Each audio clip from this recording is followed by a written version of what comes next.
Welcome to Sivajothi சமையல். வாங்க குழிப்பணியாரம் எப்படி செய்கிறதுன்னு பார்க்கலாம். அதுக்கு நான் மாவு வந்து 2 காபடி புழுங்கலரிசி, 1 காபடி பச்சரிசி, அரை காபடி உளுந்து, 1 ஸ்பூன் வெந்தயம் போட்டு ஊற வச்சு மாவு அரைச்சி வச்சுருக்கேன். இது இட்லி மாவுக்கும் எடுத்துக்கலாம், தோசைக்கும் எடுத்துக்கலாம். இதுலேயே தான் நான் வந்து குழிப்பணியாரத்துக்கும் செய்ய போகிறேன். நீங்கள் வாங்கின்னு வர மாவில் கூட நீங்கள் இந்த குழிப்பணியாரம் செய்யலாம். குழிப்பணியாரத்துக்கு தாளிப்பு பார்க்கலாமா? கடுகு, சீரகம், பெருங்காயம், கடலப்பருப்பு, உளுத்தம்பருப்பு, ஒரே ஒரு காஞ்ச மிளகாய். அடுத்து சின்ன வெங்காயம் சின்ன சின்னதாக கட் பண்ணிக்கணும். இஞ்சி, கருவேப்பிலை, ஒரு பத்தை வந்து சின்ன சின்னதாக கட் பண்ண தேங்காய்.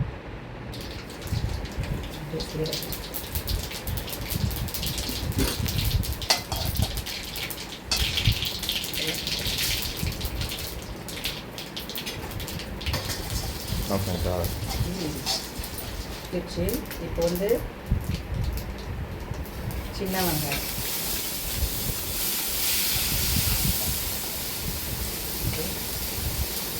இந்த இஞ்சி, தேங்காய் கொஞ்சம் வதங்கணும்.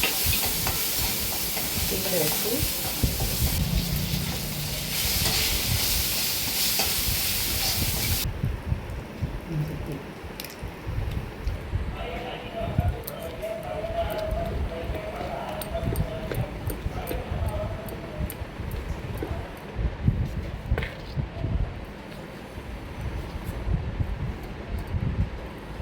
இந்த மாதிரி கலந்துக்கணும். சோடா மாவு போட்டு கொஞ்சம் கலந்துக்கணும். தேவைன்னா கொஞ்சம் போட்டுக்கலாம். நம்ம வந்து தேவையான அளவுக்கு வரைக்கும் நம்ம கலந்துக்கலாம். இப்போ இல்லை ஃபுல்லாக கொஞ்சம் கொஞ்சமாக எண்ணெய் ஊற்றிடலாம். உங்களுக்கு தேவைன்னா நெய் கூட ஊற்றிக்கலாம். என்கிட்ட இப்போ எண்ணெய் இருக்குது, சுட்ட எண்ணெய்னால அதை செஞ்சிடறேன்.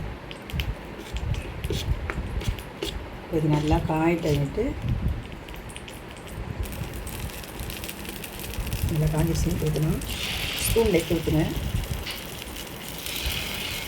மாவு நல்லா கலந்து ஊற்றணும். ஏன்னா இது வந்து பச்சரிசி இதில் சேர்ந்துருக்கிறதுனால மாவு கடியில் போயிடும். அதனால் ஒரு தடவை பண்ணும்போது நம்ம கலந்து எடுக்கணும். இன்னொன்று பருப்பும் உள்ள போயிடும். தாளிப்பு போட்டது அந்த பருப்பு பாருங்கள். இந்த மாதிரி எல்லாமே ஊற்றிட்டு இதுக்கு நேரையும் கொஞ்சம் எண்ணெய் ஊற்றணும். சும்மா ஒரு பொட்டி எண்ணெய் ஊற்றினா போதும். ஊற்றினாலும் நல்லா தான் இருக்கும். இருந்தாலும் ஊற்றி வரும். நல்லா இது வந்து ஊற்றி வச்சு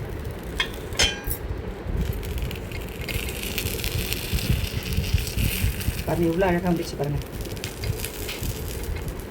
ஒரு கத்தி என்ன இருக்குதுன்னா அது அழகாக வச்சு எடுத்துருக்குங்க. ஒரே டைம் எடுக்கிறதுனால உங்களுக்கு சரியாக தெரியுதா என்னன்னு தெரியல. பாருங்கள் எவ்வளோ அழகாக வருது பாருங்கள். நம்ம அப்படியே திருப்பி ஜாமி விட்டுடலாம்.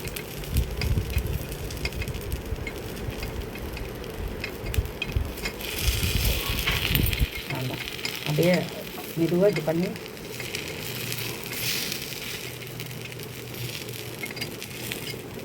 இனிமே இப்போ திருப்பி விட்டுட்டேன். அழகாக வெந்துன்னு இருக்குது.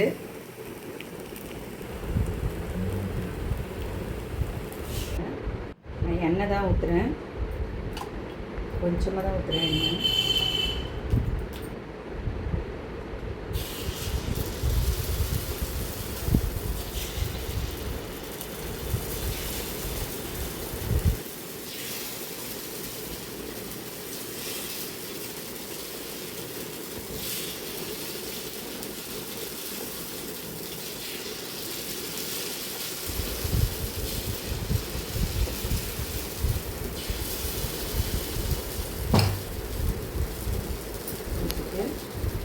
கொஞ்சம் எண்ணெய் லேட்டாக ஒரு கொட்டி எண்ணெய் வந்து அப்படியே அதுக்கெல்லாம் நல்லா வேகும்.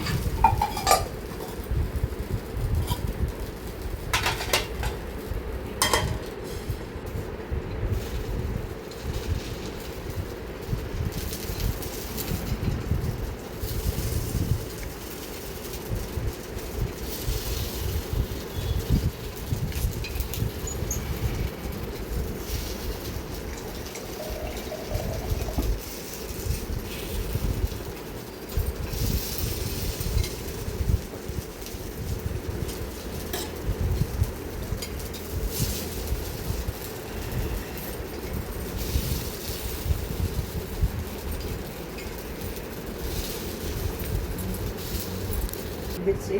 உங்களுக்கு கை பொறுக்கிற மாதிரி இருந்தால் நீங்கள் எடுத்துடலாம். பாருங்கள்.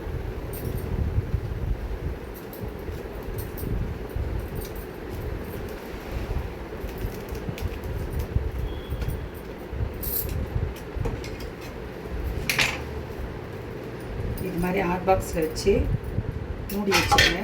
சாப்பிடும்போது நம்மளுக்கு ஈஸியாக இருக்கும்.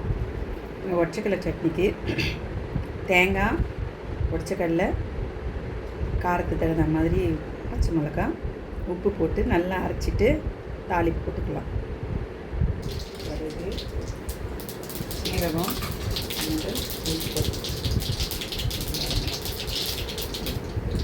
கொஞ்சமாக பெருங்காயம்,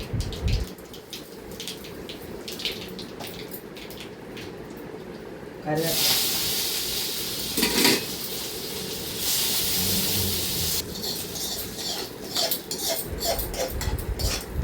கொட்டிட்டு இதை எடுத்து அப்படியே போட்டு நீங்கள் போடுங்க. இதுக்கு கார சட்னி, இட்லி, மிளகா பொடி கூட நல்லாயிருக்கும். சப்ஸ்கிரைப் பண்ணுங்கள், ஷேர் பண்ணுங்கள், லைக் பண்ணுங்கள். தேங்க்யூ. இந்த வீடியோ பிடிச்சிருக்குங்களா?